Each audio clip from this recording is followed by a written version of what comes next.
તો hello guys, welcome to my blog. સ્વાગત છે તમારો મારી યુટ્યુબ ચેનલમાં. તો એટલા સમયથી આપણો વિડીયો નહોતો આવતો, કારણ કે એમ હતું, એટલો કામ વધી ગયું હતું ને આપણે કે વિડીયો બનાવવાનો સમય મળ્યો નહીં. તો તમે જોઈ શકો છો, સવારે પણ નીકળી ગયો 4 દિન ટ્રેક્ટર રાખવા, કારણ કે હવે ઉનાળો આવી ગયો.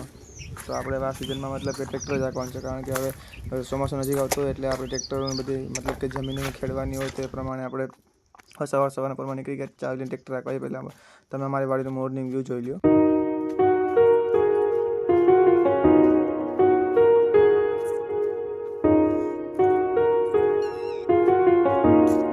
આ જે છે, જે મતલબ પડ્યું ઘાસ, એ ઘાસ નથી પણ એ હવા છે ને. જે આ જે છોડવા છે એનું મને તમે ખાલી જોઈને કોમેન્ટમાં નામ બતાવજો કે મતલબ છોડને કયું કહેવાય. તો આપણે 2 ટ્રેક્ટર પડ્યા હતા, નાનું ને મોટું. જે નાનું છે હમણાં લીધું હતું આપણે, તો એ પ્રમાણે નાનાનું કામ પૂરું થઈ ગયા. હવે આપણે મોટાને મારવાનું છે દાંતી. જો પાછળ લગભગ દાંતી જોડાવેલ છે, તમે જોઈ શકો છો કે પાછળ દાંતી જોડાવેલ છે.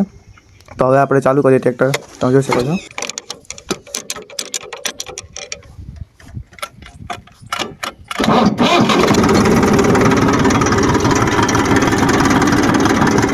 ટ્રેક્ટરને ચાલુ કર્યા પછી 2 મિનિટ ચાલુ રહે દેવું પડે, કારણ કે તેનું પ્રોપર આખી રાત બંધ હતું તો પ્રોપર બધીમાં ઓઇલ પૂગી જાય. તો ચાલુ કર્યા પછી આપણે પાછળનું જે કંઈ પણ છે મતલબ જોડાયેલું હોય ટ્રેક્ટરમાં, એને આપણે અહીંથી કંટ્રોલ કરી શકાય. તેને ઊંચા નીચું અને કંટ્રોલમાં એક જેટ મતલબ કે ઉપર થઈ ગયું પછી નીચે જાય, મતલબ એ પ્રમાણે કંટ્રોલમાં કરી શકાય છે. આપણે હવે પાડ્યો પહેલો ગેર, તમે જોઈ શકો છો. ટ્રેક્ટરમાં મતલબ બહુ કંઈ અઘરું નથી, ખાલી ગેરની માહિતી હોવું જોઈએ બસ.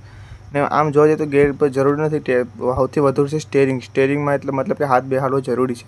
તો પહેલો ગેર પાડી ગયો પછી આપણે થોડું આગળ લઈને રિવર્સમાં ગેર પાડી દો, ટ્રેક્ટર પાછળ જાય છે.